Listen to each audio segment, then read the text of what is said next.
감사드립니다. 이런 유머가 있더라고요. 세 사람이 개하고 싸움을 했대요. 첫 번째 사람은 개하고 싸워서 졌습니다. 두 번째 사람은 개하고 싸워서 비겼습니다.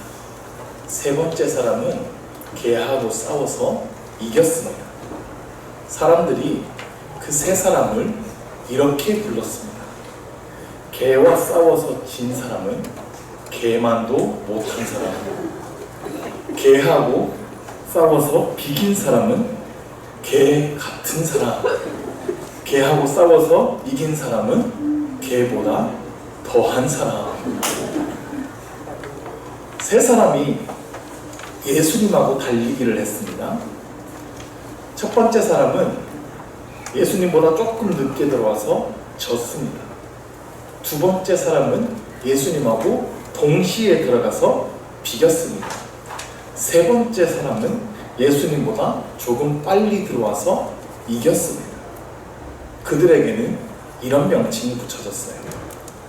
예수님보다 조금 늦게 들어온 사람은 주님을 따르는 사람, 예수님과 동시에 들어온 사람은 주님과 동행하는 사람, 예수님보다 조금 빨리 들어온 사람은 주님의 길을 예비하는 사람. 신앙생활이라는 게요, 다른 게 아닙니다. 하나님과 함께 살아가는 것입니다. 누가 더 빨리 달려갔느냐, 인생의 싸움에서 더 많이 이겼느냐, 더 많은 것을 이루어냈느냐 하는 것보다 더 중요한 것은 내가 누구와 함께 살아갔느냐 하는 겁니다. 인생을 개하고 뒹굴면 개의 이름으로 붙여지는 거고요. 예수님과 함께 걸어가면 예수님의 이름으로 우리의 이름이 불리워진다는 것을 믿으시기 바랍니다. 돈만 보고 살아간 사람은 돈밖에 모르는 사람으로 불리게 될 거예요. 욕심만 부리면서 살아간 사람은 자기밖에 모르는 인간이었다 라고 불리게 될 겁니다. 먹고 마시고 노는 것만 즐기는 사람은 저 사람은 술밖에 모르는 사람이다, 이렇게 불리게 될 수도 있습니다. 우리는 예수님의 이름으로 불려지는 사람이 되어야 합니다. 예수님을 따르는 사람, 예수님과 동행한 사람, 예수님 다시 오실 그 예수님의 길을 예비한 사람. 우리가 하나님을 의지하고 하나님을 바라보면서 살아갈 때에 우리의 인생의 업적이나 성공 여부와 상관없이 하나님의 이름으로 불려주는 인생이 될 것을 믿습니다.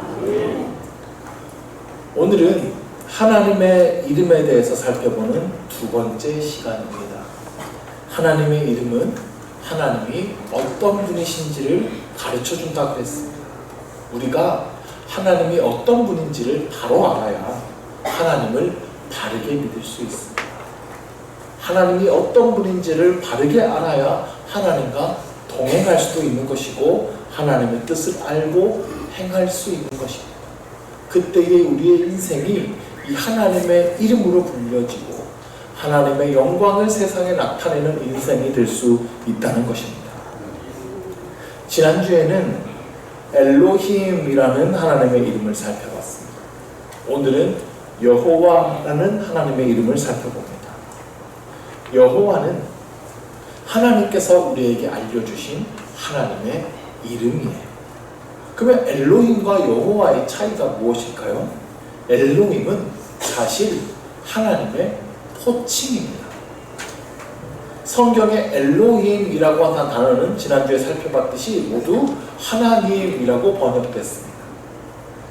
여호와는 하나님의 이름입니다.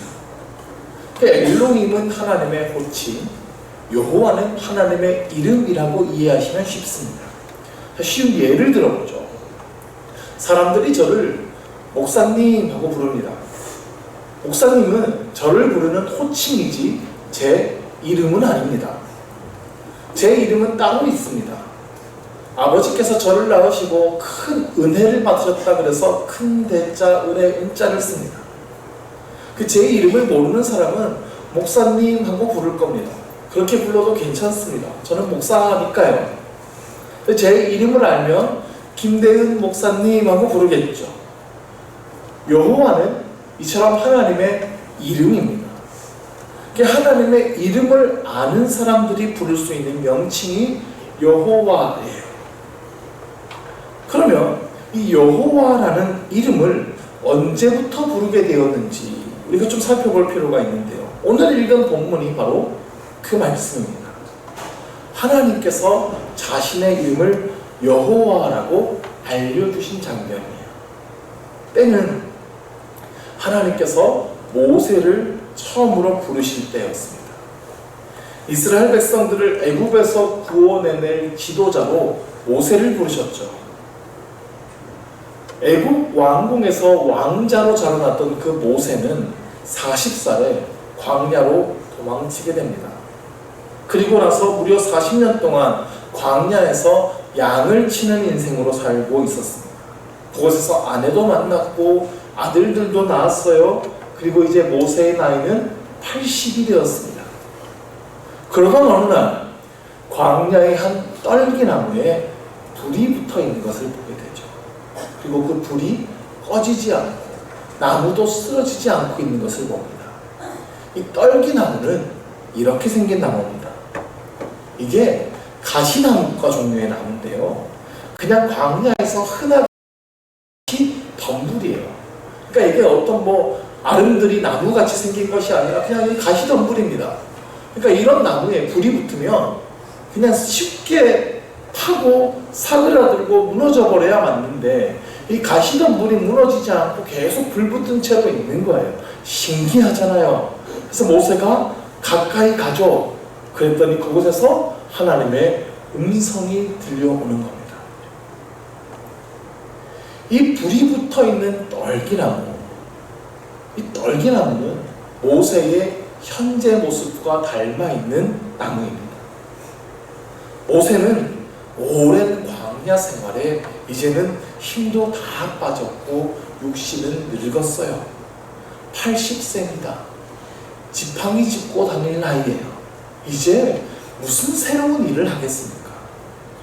그런데 하나님께서 그 떨기나무 가운데 모세야, 모세야, 그를 부르세요.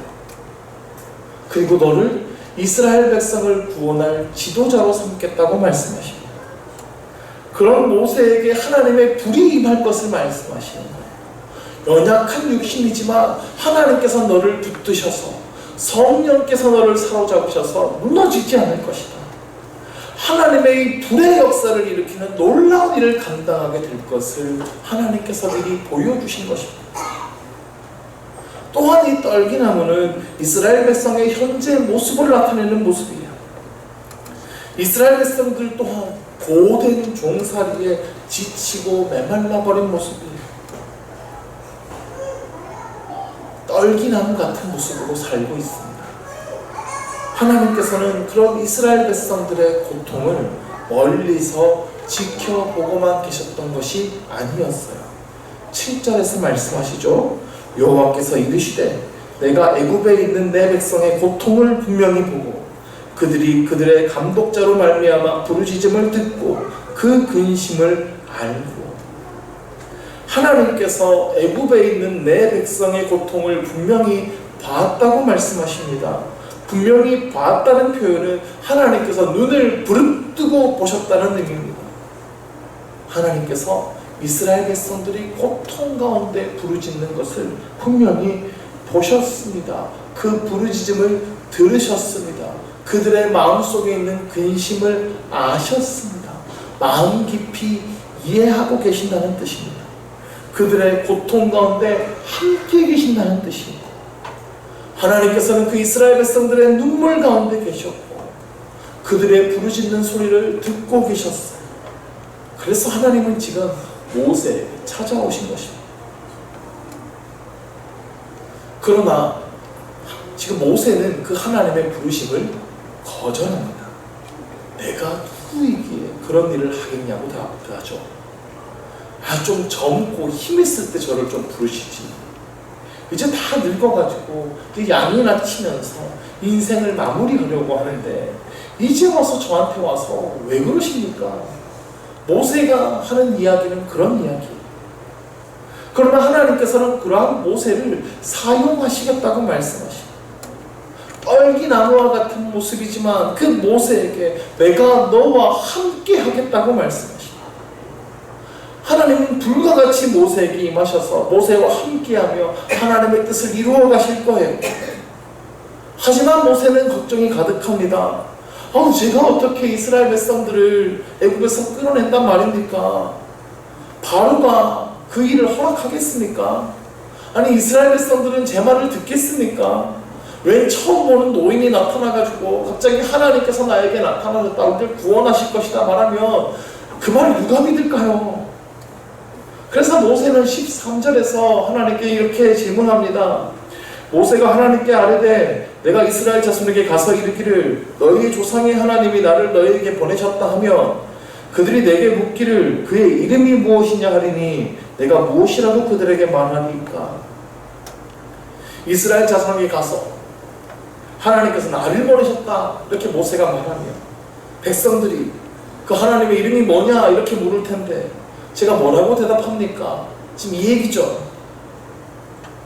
사실 하나님이 어떤 분이신지는 하나님께서 모세에게 미리 말씀하셨어요. 6절에서 나는 내 조상의 하나님이니 아브라함의 하나님, 이삭의 하나님, 야곱의 하나님이니라 다 말씀하셨죠.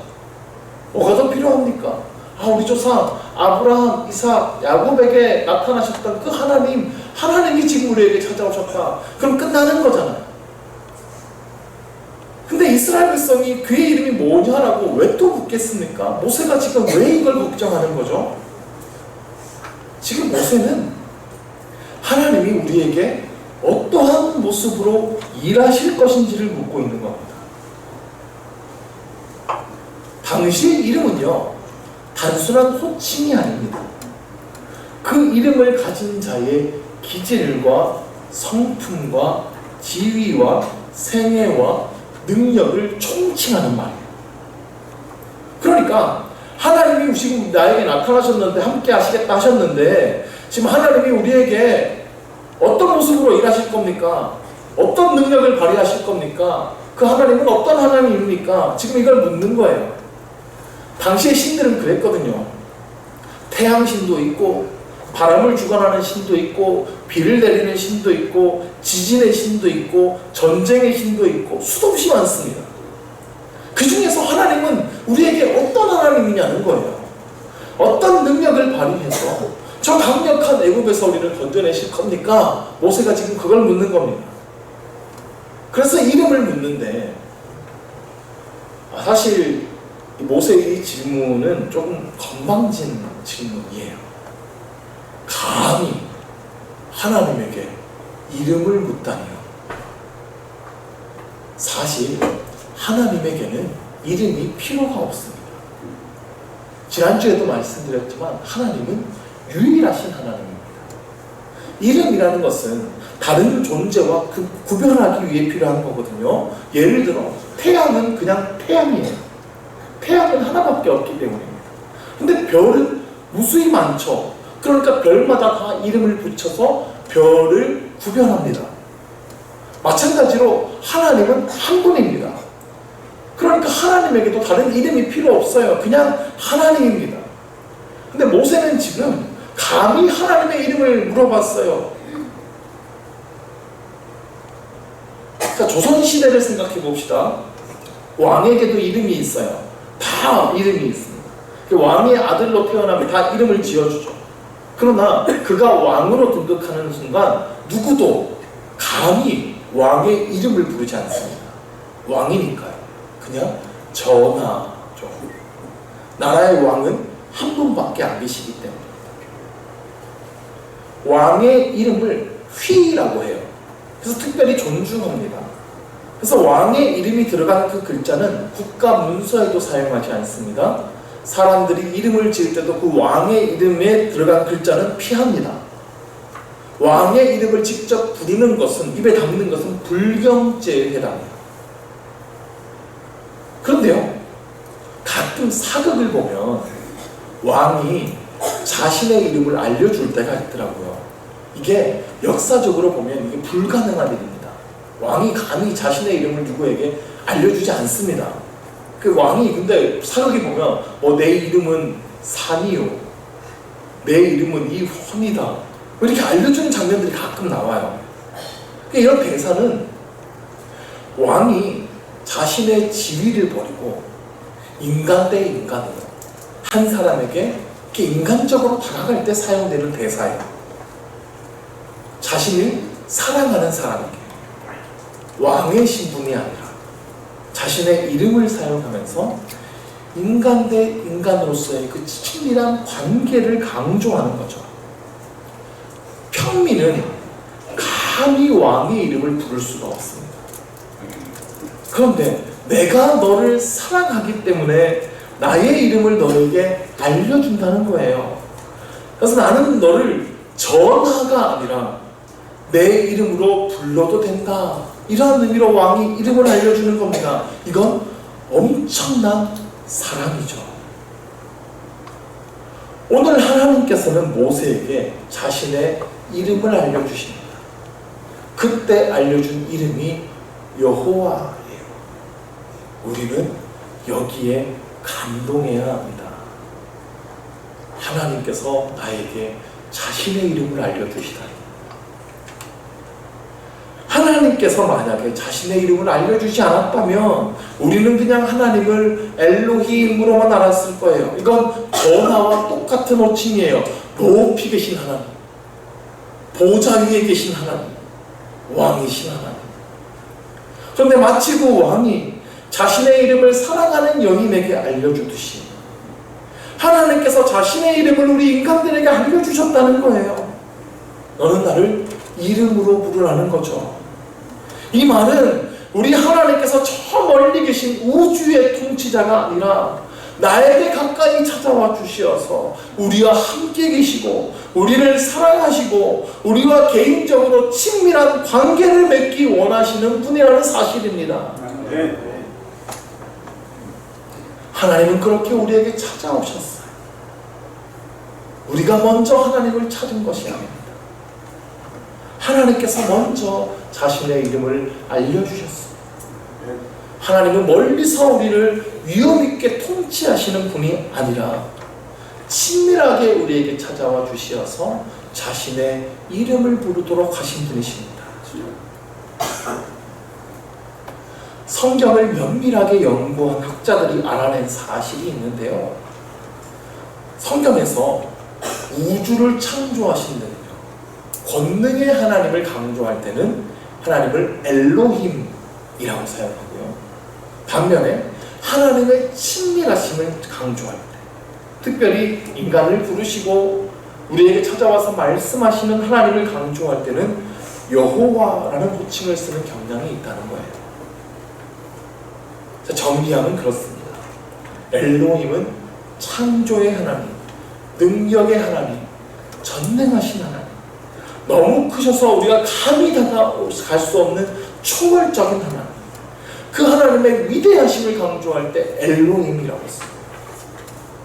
그 하나님이 인간을 돌보아 주시고 살펴주시고 인격적이고 친밀하신 하나님, 우리에게 가깝게 찾아오시는 하나님을 강조할 때는 여호와라는 이름을 사용하신다는 거예요.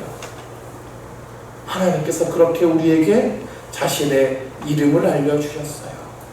여호와, 그 이름에 담긴 의미는 우리와 인격적인 친밀한 관계를 맺기를 원하신다는 사실입니다.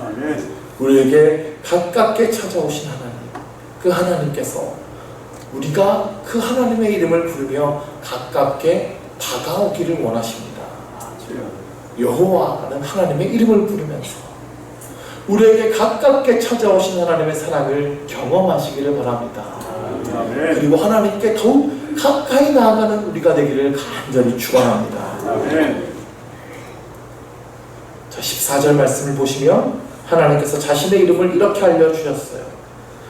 다 같이 한번 읽을까요? 하나님이 모세에게 이르시되 나는 스스로 있는 자이니라. 또 이르시되 너는 이스라엘 자손에게 이같이 이르기를 스스로 있는 자가 나를 너희에게 보내셨다 하라. 아멘.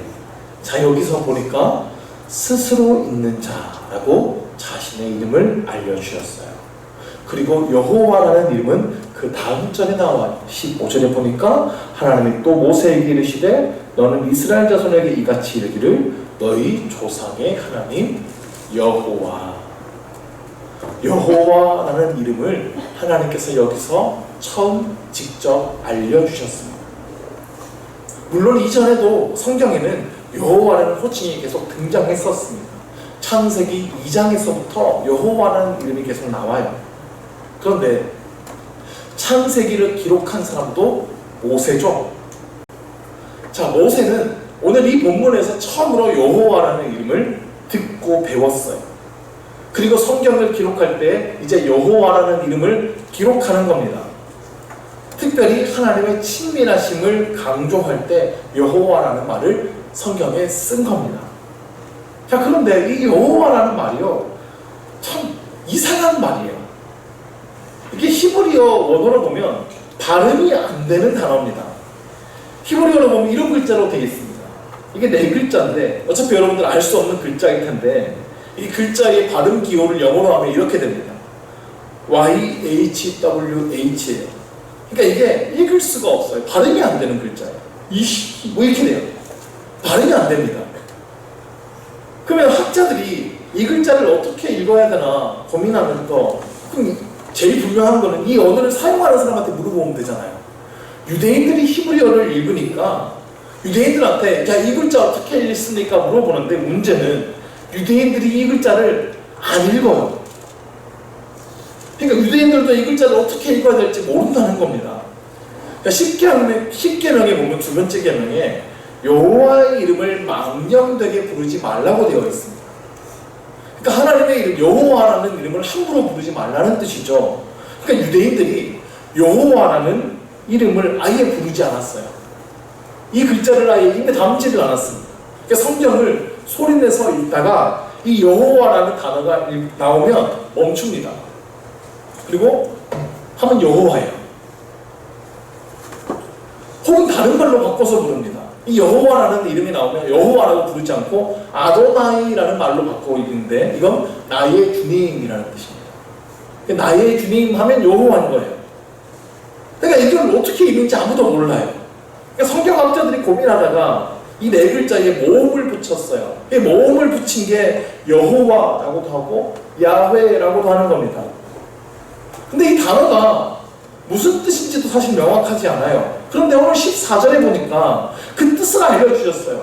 여호와는 스스로 있는 자라는 뜻입니다. 네. 히브리어로 이게 예흐예, 아쉐르, 예흐예 이렇게 돼요. 따라 해볼까요? 예흐예, 아쉐르, 예흐예.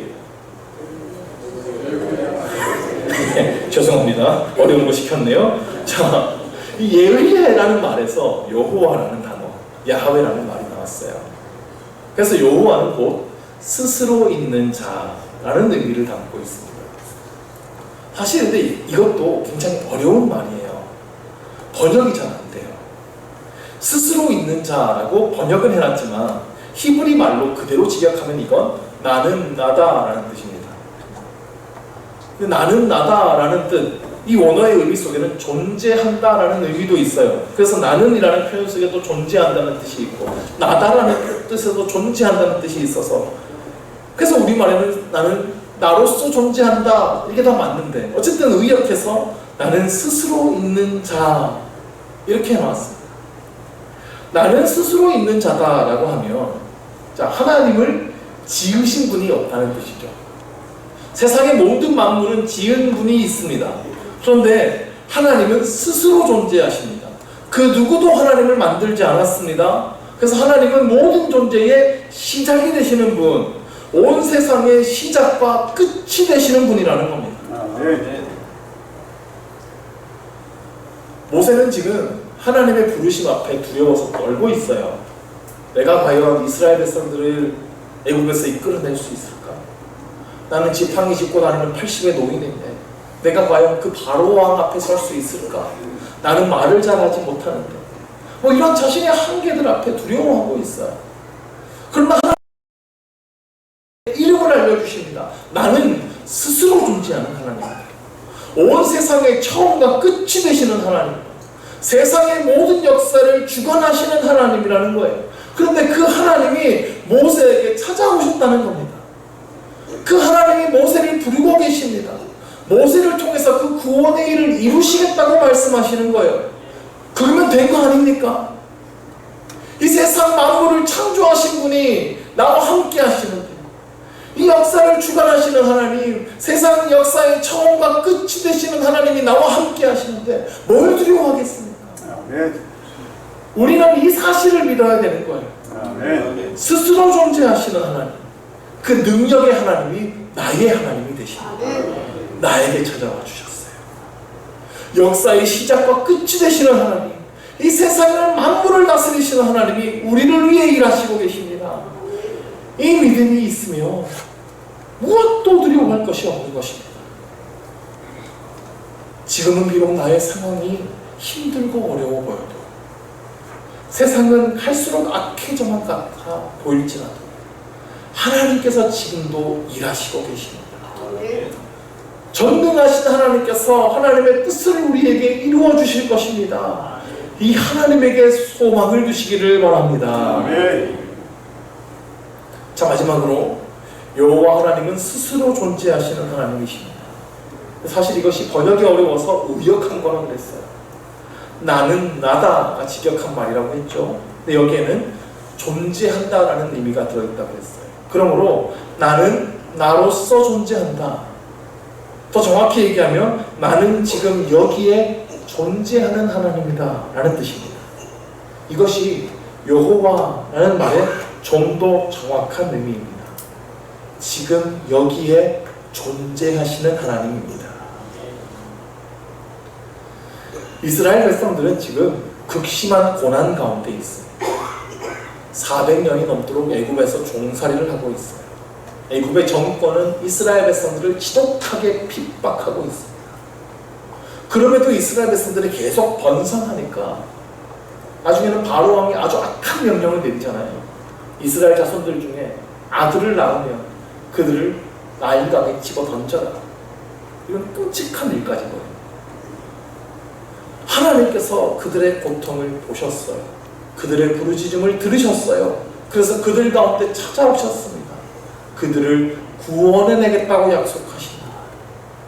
지금 여기에 존재하시는 하나님은 우리의 고통의 자리 가운데 찾아오시는 하나님, 우리의 고통에 함께 하시는 하나님, 그리고 그 고통에서 구원해내시는 하나님이십니다. 우리가 어디에 있든지 어떤 모습이든지 그곳이 구렁텅이와 같은 곳이든 진흙탕이든 어둠만 가득한 곳이든 거기서 우리가 먼지투성이가 되었든 온갖 상처로 피범벅이 되었든 상관없이 하나님께서 그 자리에 찾아오시고 함께 계시겠다는, 우리를 건져내시겠다는 사랑의 선언인 것입니다.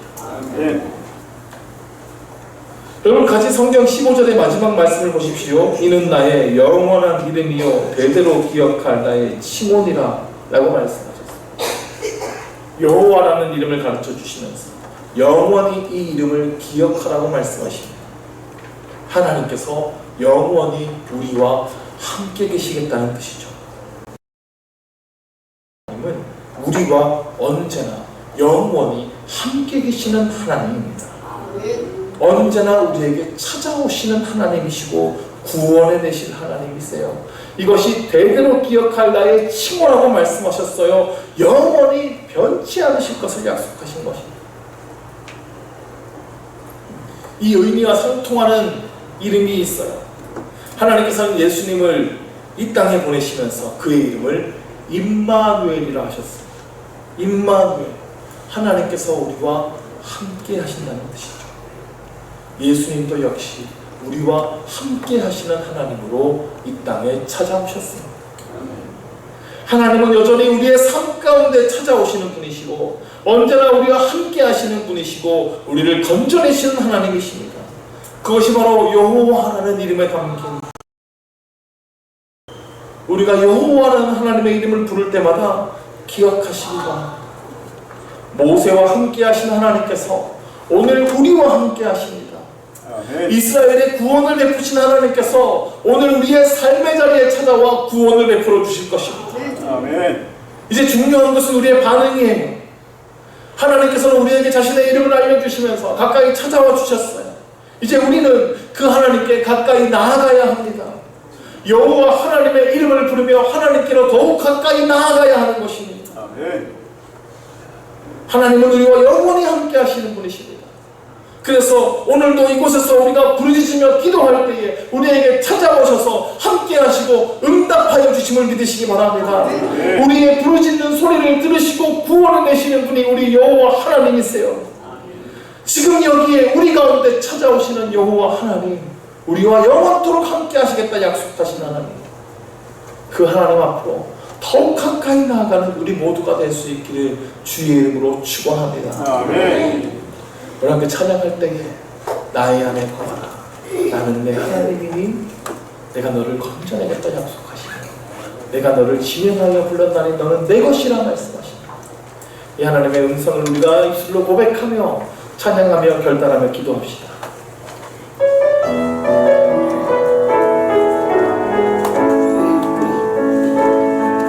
나의 안에 거하라. 나는 내 하나님이니 모든 환난 가운데 너를 지키는 자라. 두려워하지 말라. 내가 널 도와주리니 놀라지 말라. 내 손 잡아주리라. 다시 한번 고백합시다. 나의 안에 거하라. 나는 내 하나님이니 모든 환난 가운데 너를 지키는 자라. 두려워하지 말라. 내가 널 도와주리니 놀라지 말라. 내 손 잡아주리라. 내가 너를 지명하여 불렀나니 너는 내 것이라. 내 것이라. 너의 하나님이라. 내가 너를 보배롭고 존귀하게 여기노라. 너를 사랑하는 내 여호와. 내가 너를 지명하여 불렀나니 너는 내 것이라. 내 것이라. 너의 하나님이라. 내가 너를 보배롭고 존귀하게 여기노라. 너를 사랑하는 내 여호와라. 이렇게 기도할 때에 우리에게 이렇게 가깝게 찾아오신 하나님, 우리 부르짖을 때에 더욱 가까이 찾아와 주시어서 하나님의 놀라운 구원과 사랑을 누리게 하여 주옵소서. 주님께 더욱 가까이 찾아가게 하여 주옵소서. 우리 함께 동성으로 기도합니다. 하나님 아버지,